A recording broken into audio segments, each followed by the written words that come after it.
the hour for pulse and temperature taken, but why don't we get it out of the way? Whatever you say, Denise. Just don't tell Miles or Dr. Voorhees that I was early, okay? Yeah. Hello, Denise. Miles, you're back. Miles, we've been terribly anxious to hear about April. Yes, I thought you might be.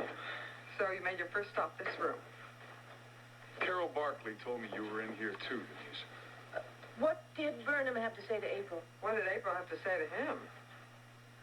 Well, I might as well tell you both that there isn't any good news. Oh, no. Listen, I should have known that April wasn't exactly going to jump for joy when she was told about the necessity of having this new surgery, especially when she was face to face with Ralph Burnham's very honest appraisal of the situation. Well, what was his appraisal? Well, Denise, I told you how serious April's condition was. But how serious is the operation? And please don't just tell me that all operations are serious. I gotta tell you, every open heart operation is serious, yes.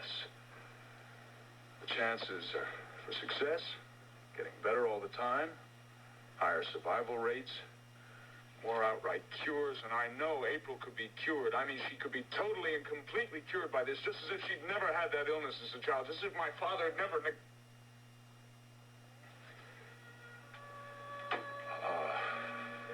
Anyway, I'm sorry. Can I have a little bit of your water? I'm really parched. Yeah, sure, please. It's fresh. I just changed it.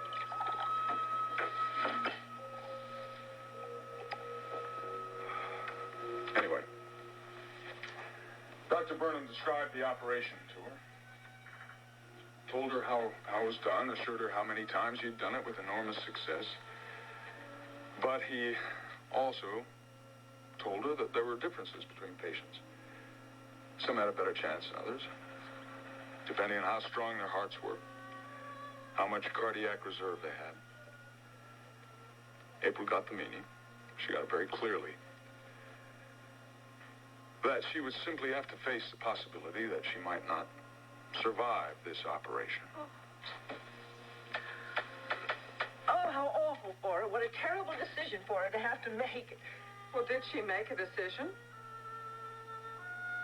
Of a sort.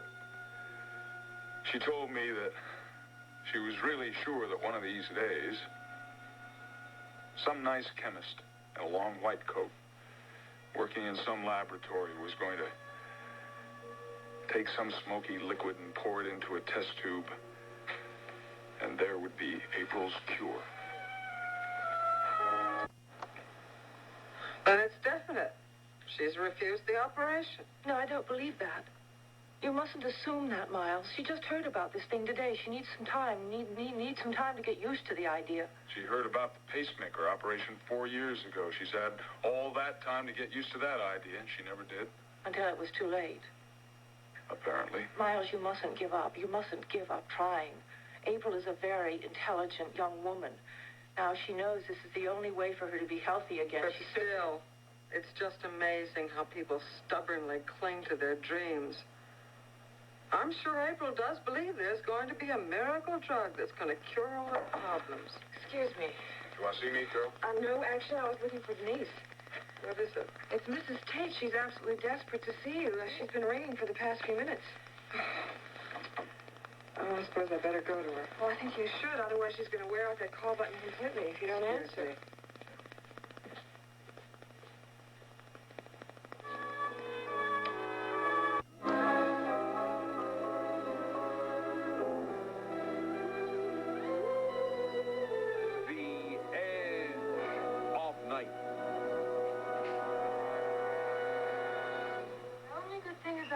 Trial today, Nicole, is that it marked the end of the prosecution's case. It's our turn now. Well, at least the witnesses will be more friendly. Yes. Bill was on the stand this afternoon, and he was marvelous, Nicole. I mean, the way he stood up for Mike. He was very clear about his suspension. I mean, why that happened. Mike really has the best friend in the world in Bill, and the most loyal. And a very loyal wife.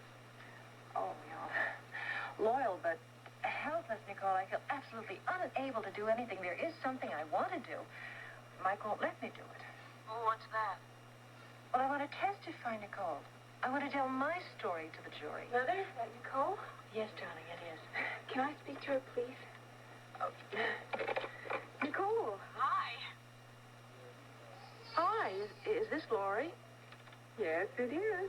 surprised? I'm living at home again. Isn't that wonderful? Just Mom and Dad's little girl again.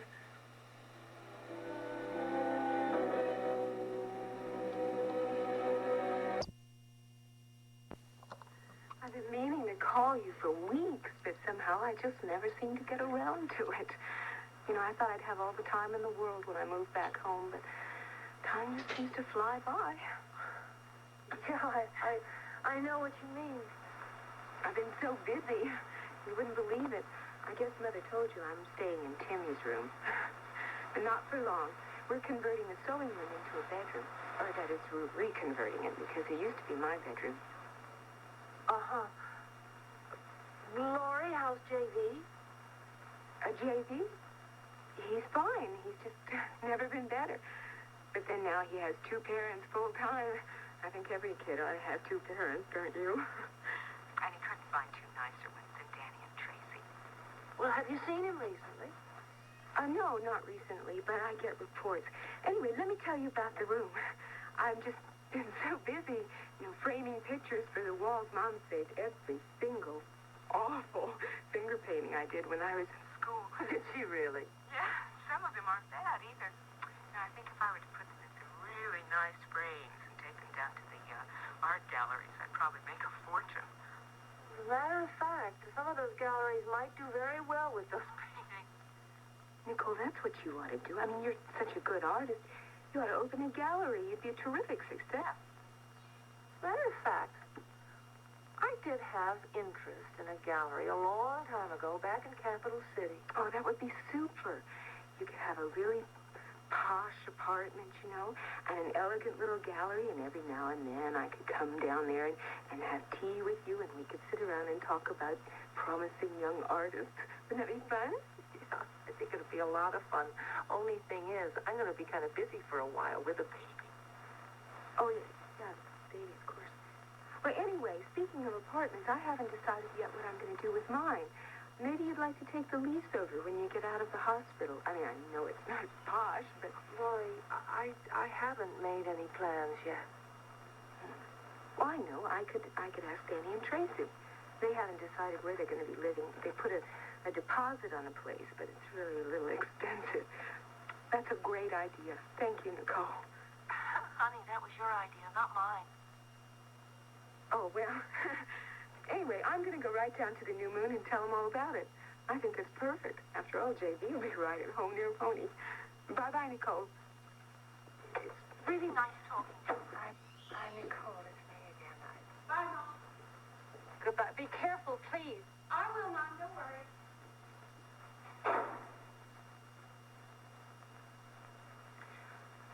Well, I guess you could hear it in her voice, couldn't you? You can tell what's happened to her. Sound unhappy. She doesn't sound normal. But it won't last. She gets the help right away. I know how very difficult it is. Nicole, she just doesn't seem to be aware of things.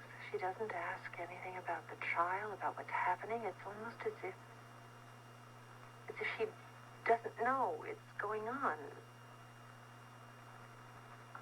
I don't know, maybe it's a blessing.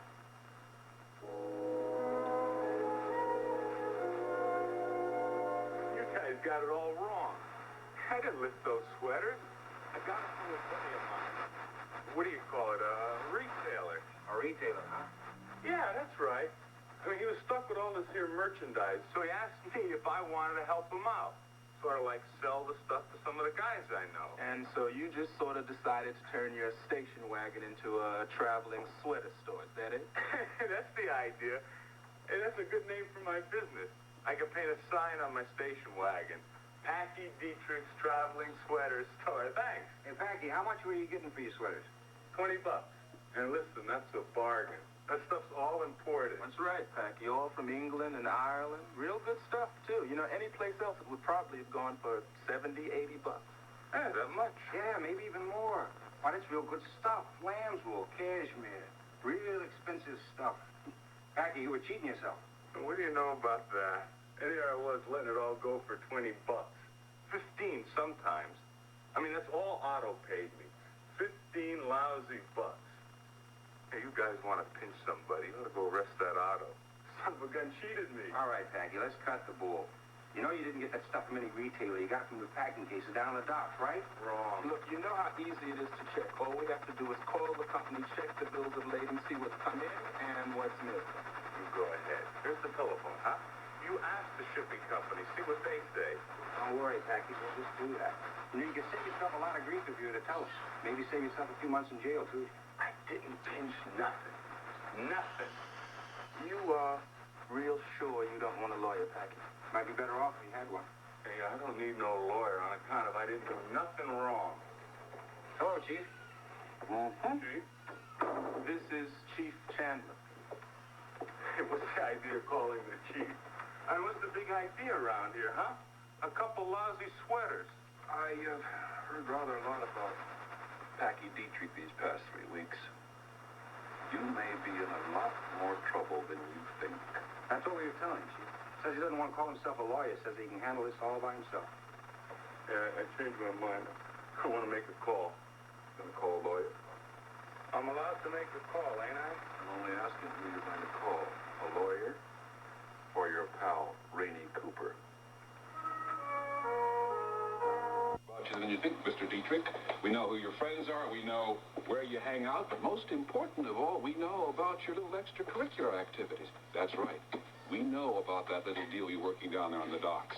Rip-off you and your friends are making. Apparently you thought it could go on indefinitely. That the shippers would just go ahead and accept it and write it off as part of the cost of doing business. It's all over, Packy. We're putting a lid on this as of now. You guys are nuts. You got nothing on me or anybody else. Hey, you go ahead, huh? Ask the shipping company. Ask the guys at Vanguard. See what they say. Come on, man. We already know that some of your so-called executives are covering up for you. Like your pal, Rainey Cooper. Come off it. Packy, you could end up in the slammer for a long, long time. And since you're the first one we've nabbed, we just might make an example of you.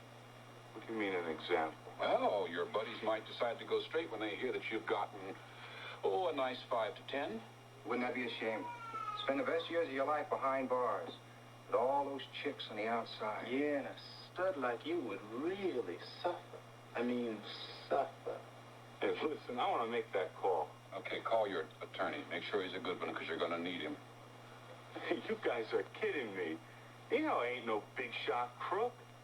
I'm just a working guy. That's right. You've been working the docks too long as is, Of Packy. course, there is a way you could help yourself. There's a way you might be able to get out of this jam.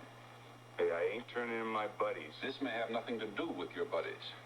What are you talking about? Show him, Steve. Take a look at this, Packy. What's that? A pack of matches from the Riverhead Bar. So what? I've seen millions of them. How many have you seen with that name in it? Yeah, that's my name. That's right, Packy. It is your name. It was written there by an attorney, Adam Drake. Ha. I see that name means something to you. Well, yeah, I know who it is. That's the lawyer that got knocked off. Is that all you know about it? That's all. Didn't you ever meet Adam Drake, Packy? No, I never met him. Honest. Then why did he write your name in that book of matches? What are you guys trying to do now, huh? Stick this murder up on me? I didn't have nothing to do with it. I never met the guy in my life. Honest. Well, that still doesn't explain it, Packy, but if you can't explain it, I guess we'll just have to forget about it. Yeah, I guess we just have to forget about it. Well,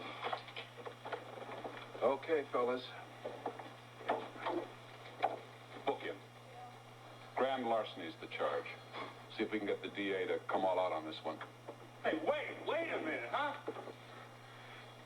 This guy Drake, he talked to other guys. Some other guys must have given him my name, and he wrote it down in that book. That's how it must have happened. But why? Hey, how should I know? This Drake, he was nosing down the docks, going to the riverhead and talking to people. I don't know why. He was making some kind of a private investigation or something. Okay, keep talking.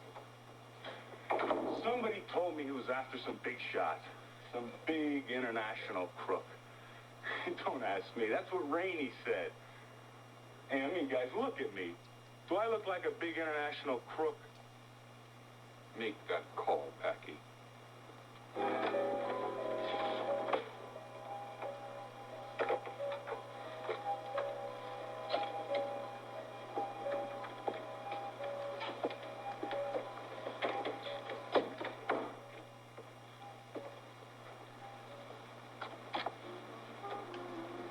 like a drink? Sure. Some wine? Okay. Here.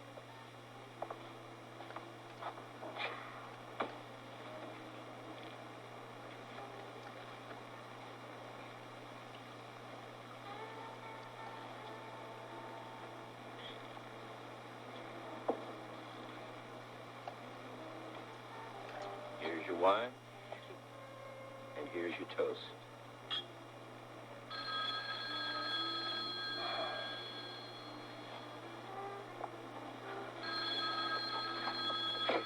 Yeah?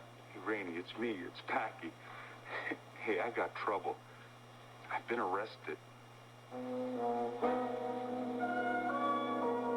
Hey, Packy, okay, what'd you do? Mug an old lady? I didn't do nothing. I was just helping out a guy, selling some of them English sweaters out of my car, that's all.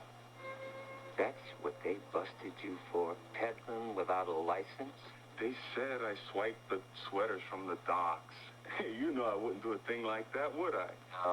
No, of course not, sonny boy. Not a good, clean, living American kid like you. What are you fooling around with that stuff for? You were asking for trouble, meathead. You gotta help me out, Rainey. You mean bail you out, don't you? You always told me to call you in case, well, you know. Yeah, I know. But you picked one hell of a time, let me tell you. Hey, Rainey, I didn't pick the time. They did. All right. I'll get down to headquarters as soon as I can. In the meantime, sit tight and keep your mouth shut. Well, how's that for luck? I gotta go out. Oh, you're kidding. What about your party guests? What about Colonel Blood? You can entertain them while I'm gone. I won't be long. You sure there are any guests? Hey, I told you it was a party. That's just what it's gonna be. A nice, small, intimate party.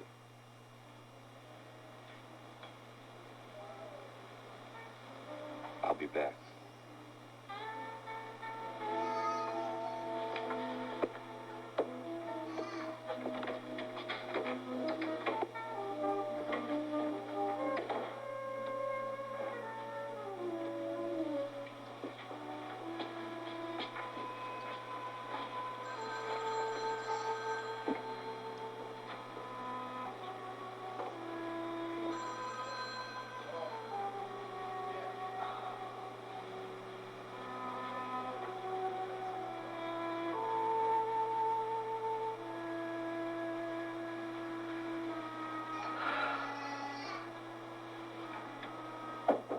Yeah.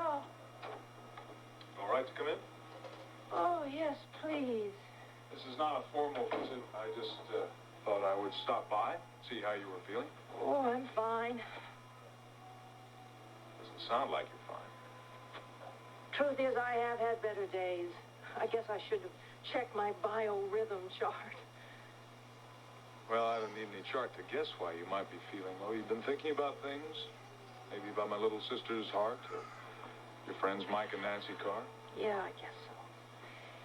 And I guess when you're depressed, you feel the pain more. Pain? What do you mean? When did this happen? Oh, it was just something last night. It went away. I think I really was just frightened because I was thinking about... You know, darling, I really like these examinations. They're the high point of my day. So the name is Dr. Kavanaugh, not Darling. Well, darling suits you better. Oh, but look, don't worry. I'm not going to call you darling when your wife's around. By the way, did you know? Denise is working the night shift now. Is she? Mm-hmm. You know what that means? She's probably skulking around somewhere outside the door. You know, I think that makes it somehow sort of exciting. I don't see what's exciting about it. Don't you? Catherine, stop it. Come on. Don't like being kissed? Or are you afraid of my germs? Oh, no, it's not that. Big bad doctor's not going to be afraid of my germs. You know what I think you are afraid of? Your wife. You stop this nonsense, or I'm going to have Dr. Roman do your examinations from now on. Oh, come on. You wouldn't be so mean. Anyway, confess it. You like an excuse to touch me. Oh, hi, Denise. I just came to tell you that I was on duty. Oh, good. Well, it's really nice to see you, darling. Oh, Miles. Lipstick.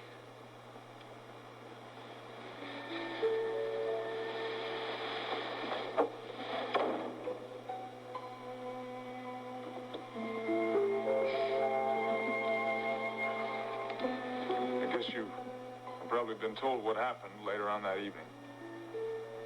Catherine had a severe respiratory attack. Her heart failed. She died. Yes, Carol told me. What else did Carol imply? Nothing. Yes, she did. She implied it was Denise's fault, didn't she? Well, take my word for it. It wasn't.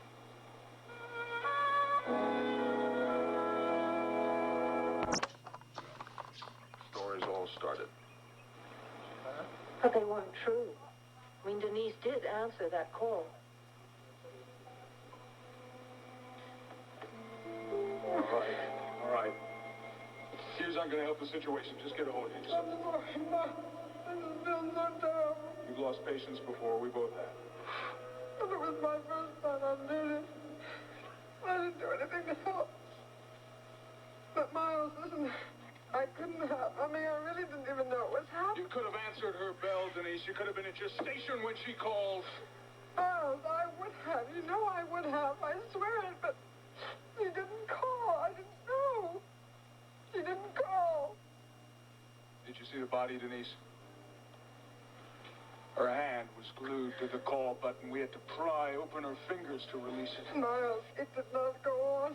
I can't believe you don't believe me. I know what you're thinking. I know you're thinking that it was deliberate. Because of what happened and what she did tonight. She didn't do anything except her usual game of flirtation. If I had known that she was sick, I would have helped her. You know I would have. If I had seen the light or heard the buzzer. Miles, how do we know that damn thing's even working? How do we know there isn't something wrong with the wiring? It's a thought. Oh. We should check it. We will check it. Oh. And did you check it? Oh, yeah. We had an electrician come in, look at the connection. Denise was right. That's exactly what happened. Something was wrong with the wires. It wasn't Denise's fault. No. No, I didn't think it was.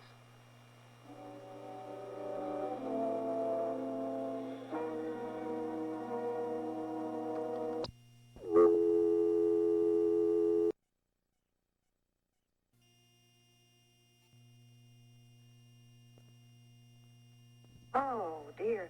Well, look, maybe I can find somebody else to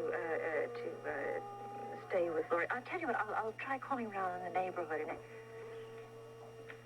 no, wait, please, I wouldn't want you to get out of a sick bed. Nancy, you have to be leaving pretty soon. Tracy isn't feeling well. Oh, no. But she said she'd try to get here in about an hour. Hello, look, Tracy, dear, really, if you could manage it, I really would appreciate it, because I really don't like the idea of Laurie being alone. I'm sure you know why. Right. Yes. Oh, fine. Ah. Well, y'all, no, we wouldn't be gone too long. We expect that we'd be home before noon. All right. Thank you. Thank you very much, dear. Right. Bye-bye. Nancy, if you're concerned about leaving Laurie alone, maybe you should stay home with her. Oh, no. Mike, this is the one day I especially want to be right with you. All right. Mike, the judge has to know the truth. He's got to know the truth. You didn't commit that murder. That you're only doing this because... Is it because of Lori?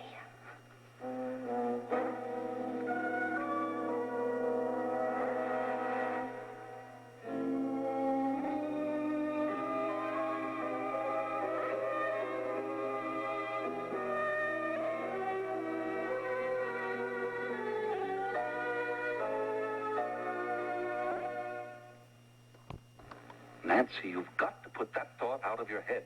Now, what I told you last night was just a theory. A theory dreamed up by Bill.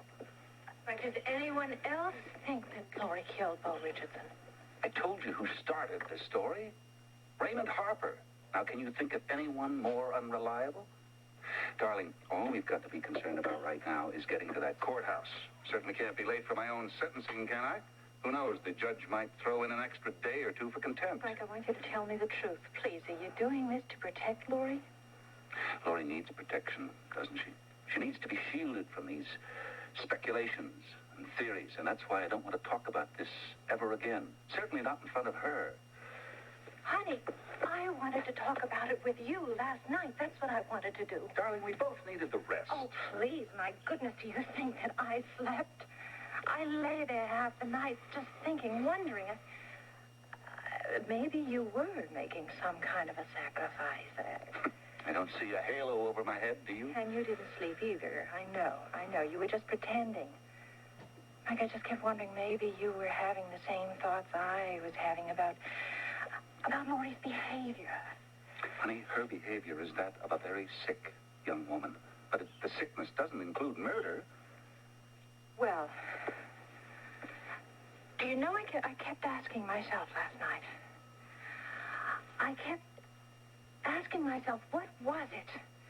What was it that made Lori fall apart? I mean, what happened that she gave up her family, her husband, her child, everything? What was it that made her go back to being a child herself again? We'll have to leave that to the analyst. Yeah, well, do you know what I began wondering?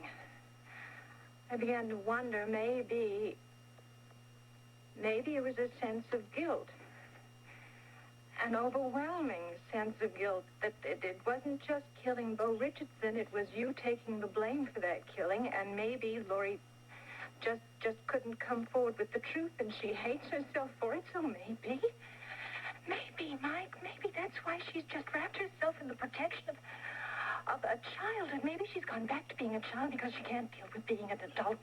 Nancy, we do have to go. Are you still here? I thought you left half an hour ago. Are you waiting for Tracy? Honey, it seems that Tracy's going to be a little late. Honey, she's not feeling well this morning, so she won't be able to be here for about an hour. Will you be all right until she gets here? Of course I will. Honestly, sometimes you act as if I'm a baby. Lori, we won't be gone too long. Your dad and I figure that we'll have our business taken care of and be home in time for lunch. You too, Daddy? I'll be here. Well then, I'll fix your lunch. You trust me to do that? Of course. Great. Give you something to do. I'll buy you time. I'll fix you something special, a surprise. And Tracy can help me when she gets here, or if she doesn't feel well, she can sit and watch. Honey? Yeah, all right. We won't be long, hon. Could you take care of this? Oh, sure. And there's plenty of food in the refrigerator. Maybe a salad. That would be very nice. No salads. That's too easy. I was thinking maybe I'd bake something. Oh, all right. Well, we won't be long. Bye. Bye. Hey, you're squeezing me to death. I'm sorry. Well, have a good day. Bye.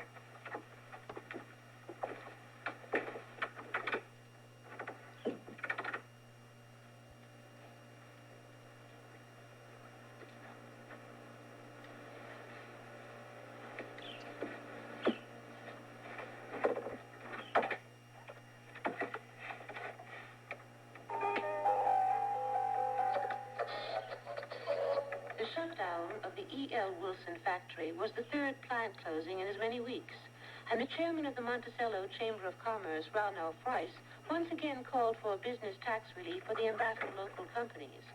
However, Mayor John Thurston is expected to maintain his position on the tax issue, suggesting that the citizens of Monticello are being pressured by special interest groups in what he calls job blackmail. This morning, in just half an hour from now, the criminal court of the county of Monticello convenes once again in the case of the people versus Michael Carr. But this time there will be no arguments and counter-arguments. The only voice that will be heard in the courtroom will be the voice of Judge Harvey Mendelson as he pronounces sentence on Michael Carr, the noted attorney who has confessed to the crime of voluntary manslaughter and faces the prospect of 1 to 5 years in prison. Yesterday on the stop.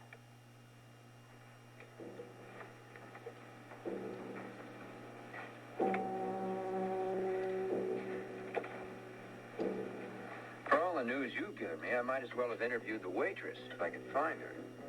Sorry, Kevin. I told you I wouldn't feel like talking much this morning. I'll tell you what. If you'd like to take back your offer of buying me breakfast... Oh, I think the paper can afford it, especially since you haven't eaten a damn thing. Well, did you really expect me to feel like eating? You think that you lost this case, don't you? Well, let me put it this way, Kevin. This morning, my client is the one being sentenced. Now, if I won the case, it's a strange victory. But the case was resolved. It wasn't lost. The jury didn't bring in a negative verdict. Mike Carr brought it in on himself. And I couldn't do a darn thing to stop it. That's what's really eating me up, Kevin. Hey, are you going to quote me on anything this morning? If you give me something I can use. Look, this is my last story for the Monticello News, and I'd like it to be a good one. That's right, you're leaving. You're going on to political glory. I don't know exactly where I'm going. The Crime Commission isn't really the White House, you Oh, know. but the commission is a stepping stone. I mean, the commission gets its members' names on television and in newspapers, and it gives a young politician exactly what he needs. Exposure. Well, that's what Geraldine tells me. You're going to be making the papers another week yourself, but this time on the wedding page, a wedding announcement. Yeah. That is, if there's a wedding to take place. How do you mean? Well, we've had some technical difficulties. Raven hasn't had her blood test yet, which means that we don't have a license. And as you know, without a license, it's pretty difficult to get married. Yeah, that sounds just like Raven. Well, you should know her pretty well. Anyway, I'm going to make sure that she has this blood test. I am escorting her to Dr. Lacey's office myself personally. Good for you, Kevin. That's the way. Yeah, the only other thing that worries me... Good morning, gentlemen. May I join you, or is this a private conversation? Well, we're not talking about the Carr case. There's nothing left to say about that. Yeah? What's the topic, then? Girls? Precisely. One in particular, my fiancée. Very interesting. Now, I've got to join you. Shift over there, buddy.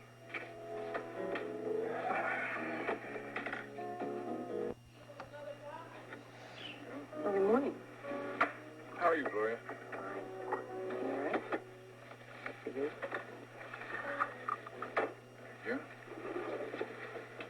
Well, Kevin, I guess you know that I dated your fiancée a couple of times there.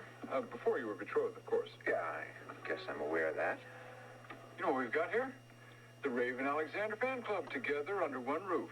I officially name you president, Kevin. Well, thank you for the honor. You can officially cancel my membership. I don't mean to imply that I'm not an admirer of Raven. I mean, I think she's terrific. It's just that I'm involved with another woman, and I just as soon stay out of it, okay? So how is April? Sounds like November to me. Oh, Logan. If you told bad jokes like that in court, you'd be disbarred. Now, if you're going to bore us to death, tell us about your love life. Ah, my love life, yes. Well, I'm playing the field at present. Can't afford to concentrate on just one woman. Have so many ladies in tears that they'd flood the banks of the Monticello River. That bad, huh? Rotten. Uh-huh. Well, I guess you gentlemen realize that court convenes in 20 minutes? How could I forget, Kevin? So, if you excuse me, I have a phone call to make before I go to court. But I'll take care of this, Draper, even though you didn't give me one line that's worth printing. Sorry, Kev. See you in court. Do you mind? Help yourself. He's a nice guy. Yeah, real nice. Too nice for what's going to happen to him. Boy, you really aren't a member of the Raven Fan Club. No, don't give me that stuff, Logan. Hmm? You know a lot better than you're letting on. You didn't just date Raven once or twice. You had a real thing going with her. Now, what's the difference?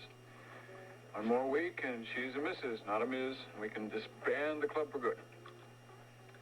I want to ask a question, Logan. Shoot. Are you still seeing her? What kind of a heel do you think I am? I know Raven. That's why I'm asking. She went on seeing my father a long time after I proposed to her. Your father? Yeah, my father, Ansel Scott. And don't give me that innocent look of yours. You knew what was going on. No, I didn't. But like I said, what's the difference, huh? Yeah, what's the difference? She is Kevin's headache now, and hope he has a lot of aspirin lying around. Oh, if you're finished with my breakfast, do you think we can get to court? Well, might as well. Not making any money here. Okay.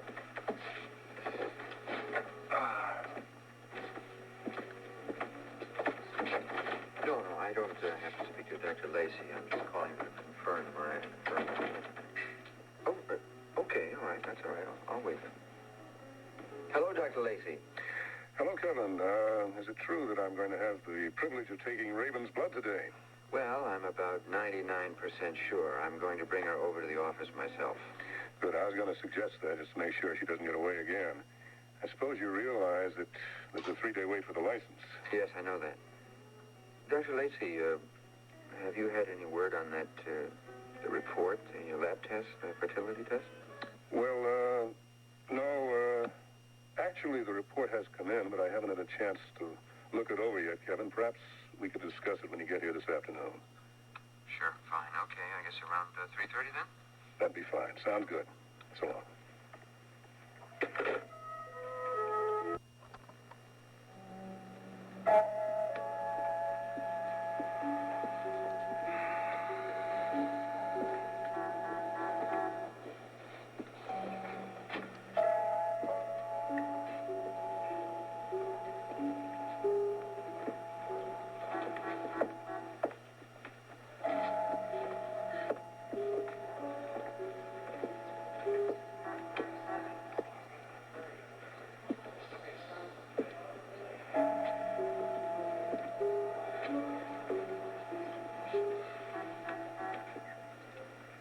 Your hands are ice cold.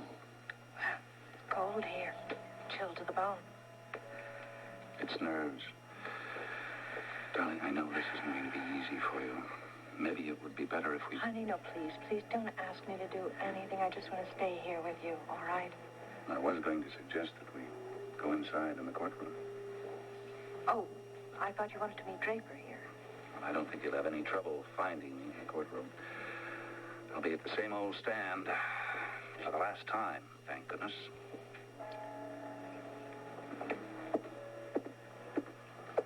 Mike, you can't. Nancy, don't. This is no time to bring up... This is the time. This is absolutely the perfect time. Mike, you're going to be sentenced for something you didn't do, and you know you didn't do it. Nancy, guilt or innocence have nothing to do with this now. They're only words at the moment. Honey, you have never kept anything from me before, but now I am absolutely sure you're keeping the truth from me. I've told you everything that's important to know. Maybe I shouldn't have told you as much as I did. Where's Draper? It's because of Lori, right? That's why the police haven't arrested Raymond Harper, even though he's already confessed to having been there at the club. Bill and all those other people know the truth, and they know what you're doing. Nancy, I swear to you, I'm only doing what's best for all of us, for the whole family. What if you are going to prison? Draper, hello. Mike, I'm sorry I'm late. I think we better get in now. Yeah. Let's go.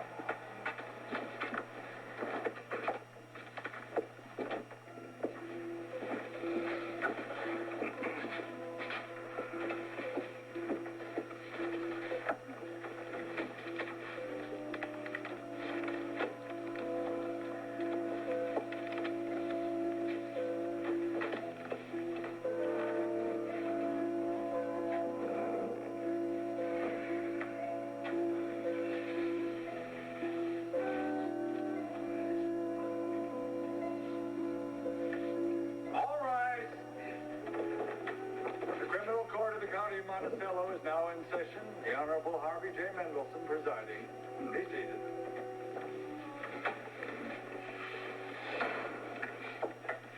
Will the defendant and both attorneys please rise?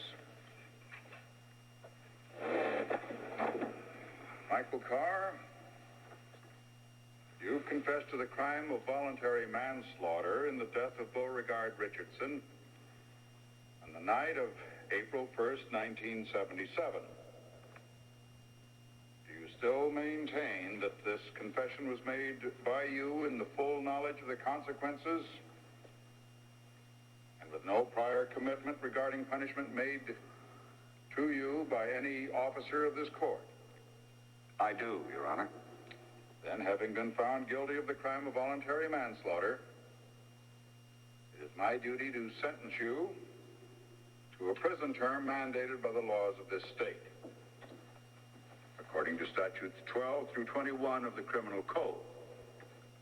Now, before I pass that sentence, the court wishes to make this statement. Despite the fact that the evidence in this case clearly shows a situation of extreme provocation, the law cannot allow the heat of anger or passion to become a license for the taking of human life.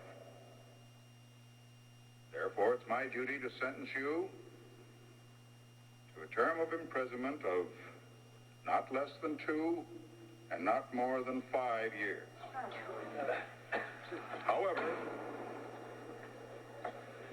However, there are other factors to be considered in this case. Factors concerning the nature of the 2 individuals who participated in this great tragedy. The character of Beauregard Richardson, as reprehensible as it might have been, cannot have any effect upon either the verdict in this sentence, since all men are granted the equal protection of the law, no matter what their station in life, or indeed, how high or how low their moral character. But in the case of the defendant, who must now suffer the consequences of his hasty and ill-considered action, his own character and background must be considered by those in authority to pass judgment. Now, I'm only too well acquainted with the past record of Mr. Michael Carr, with the unselfish contributions he's made to the people of this community, the people of this state, and in the interest of the very law we've been testing in this courtroom for the past 3 weeks. Now, the court must ask itself what the real consequences of a prison term will be in this case. Not merely for Mr. Michael Carr, but for the citizens of this community, for the principles we're all trying to serve. Now, I've studied the history and the background of this defendant, as well as the details of the crime with which he's been charged. And I cannot find it in my conscience the necessity for ordering Michael Carr behind bars. Therefore, with the authority given me under the same statutes mentioned heretofore, I hereby suspend this sentence. Court is adjourned. All rise.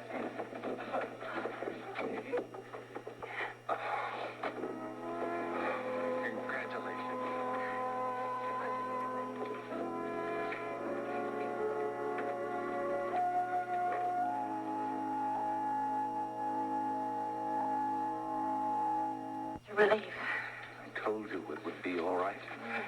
Yes, I thought it was going to be all right, but I just didn't want to take a chance on believing if it weren't true, unless I heard it with my own ears. Mr. Carr, may I add my congratulations? I'm not so sure that's the correct word, Mr. Swift. We can add our congratulations. I know for a fact that Logan went to bat for you, Mike, with the judge. Did you really? No, I didn't do anything, Mrs. Carr. The judge searched his conscience, as he said, and I think he made a pretty good decision. Well, yes, it was the only possible decision. Well, I guess there's nothing left to do now but pack up my briefcase and go on home. So Mike is completely free. That's all there is to it, Mrs. Carr. If you'll excuse me. Is that all there is to it, Mike? Yes, Nancy. That's all there is to it. Now, let's go home. You Draper. Don't say. Congratulations. You too. But I still say he didn't do it.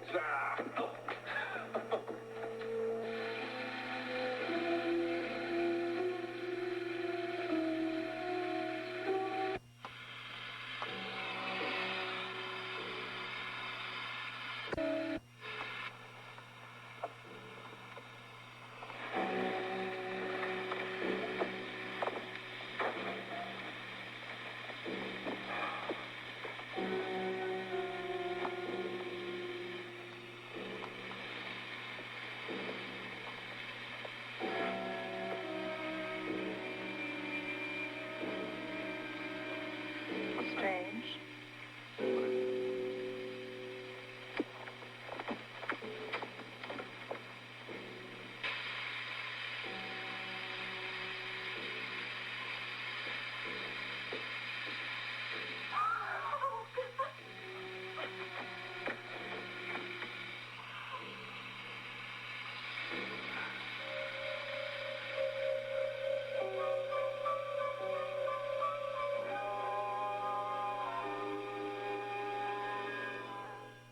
One of those impulses, you know.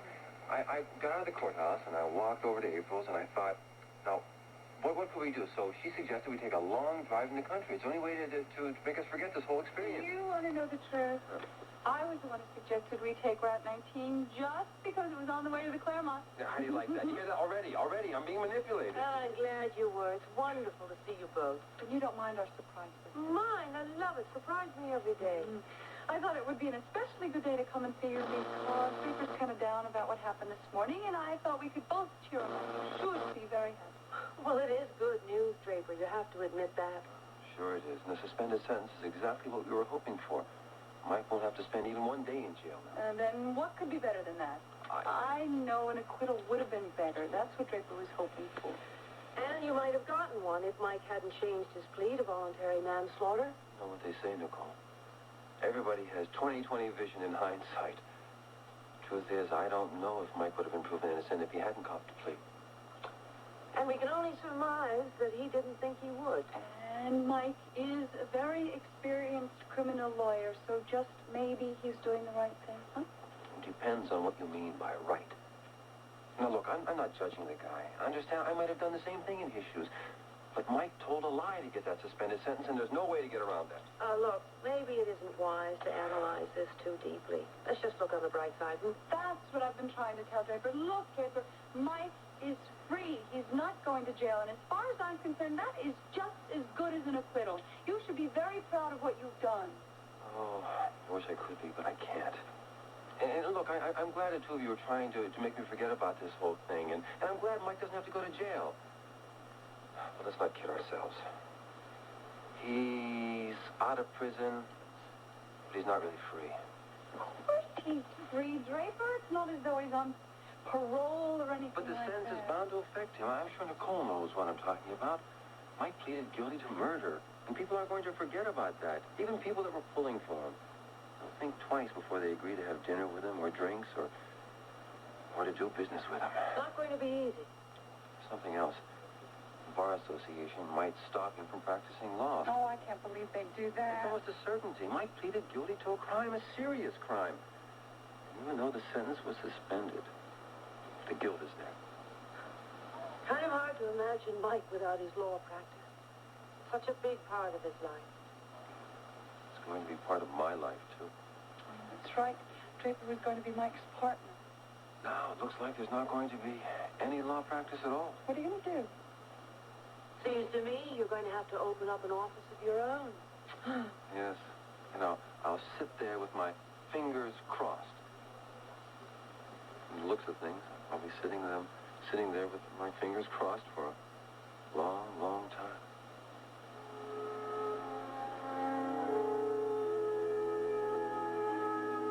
Well, of course we are going to have a turkey. I'm not about to fly in the face of tradition. Besides which, there's nothing Melanie likes more than preparing a great big traditional Thanksgiving dinner. Listen, let's think it'd be a good idea to give our help a little advance warning about our arrival. Darling, I'm going to phone her tonight. She's just going to get flustered and hysterical, just like she always does. That's her way. I suppose you know our weekend guests are at the hospital right now. Yes, I know. April and her boyfriend are visiting Nicole. What do you think of this idea?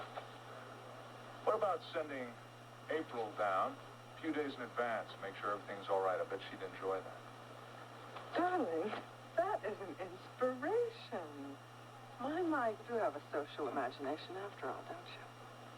Whatever that is. Yes, it's a perfectly fabulous idea. April's working. She's not working. She has all that free time. I wonder if her boyfriend's free, too. Oh, now, wait a minute. I wasn't suggesting that we send both of them down there early. What's the matter, darling? Don't you trust your little sister? All right, tell you what. You talk to them, and you make whatever arrangements you think is right. I got too much work to do to worry about turkeys and cranberries. Okay. Darling, I hope you're not anticipating all that work doing anything to this weekend plans, are you? Know that I have got 3 job vacancies to fill, and one of them happens to be Dr. Voorhees. Darling, you did promise me about the weekend. You're not going to disappoint me, are you? No, Denise. I've disappointed you too often in the past. Whatever happens at the hospital, I will be down at Lion's End. Right. Darling, thank you. Thank you for saying that. Now you can be sweet when you want to be. Huh? I love you. You know that? Yeah. Yeah. I don't want you to say that. I want you to say I love you, too. I love you, too. Oh, darling, we're going to have a wonderful weekend. Oh, we're going to have long walks on the beach, and we're going to have roaring fires in the fireplaces, and if it's cold and nasty outside, we're going to be all cozy and play cards indoors. No, wait a minute. What about Monopoly, since there's just going to be 4 of us? Oh, 4 of us. All right for me to come in? Why, certainly. The doctor's nurse was just giving the doctor a little hug. Pretty unprofessional, but it's nice to see you anyway. How are you, Gus? Just fine. Just fine. That's good. Denise was telling me you didn't feel very well the other day. Only 2 things wrong with me, my blood pressure and my golf score. They're both too high. Well, I just thought I'd drop in and ask how things went in Monticello the other day. Any available possibilities for that job? About 3 or 4 possibilities, but no certainties at the moment. Listen, Gus, I talked to that OB that your friend Owen Crimmins suggested. I'm afraid we didn't head it off too well. That's strange. Owen told me he was a fine man. Some of the best families in town have been using him for years. Well, Miles thought that he was a little long in the tooth, Daddy. I never thought maturity was an undesirable thing in a position. I'm surprised that you mind. That was not the reason for our incompatibility. This Dr. Shepard seemed to have a wrong impression about the kind of job we had available here. He thought there was a constant stream of pregnant ladies coming in. Now, you know that's not true. Yeah, that's true, Daddy. I mean, if it were so, Dr. Voorhees still would be here. Well, Owen thought Dr. Shepard wanted to cut down his practice, wanted a nice, comfortable place where he could take it easy. Well, see, maybe that's why we didn't get along, because I don't think I made the job sound that comfortable. Well, never mind. I know you've got things to do. We can discuss this during the weekend at Land's End. Land's End? Yes. Only let's be sure and talk about it before dinner. I always fall asleep after one of those turkey and all the fixings.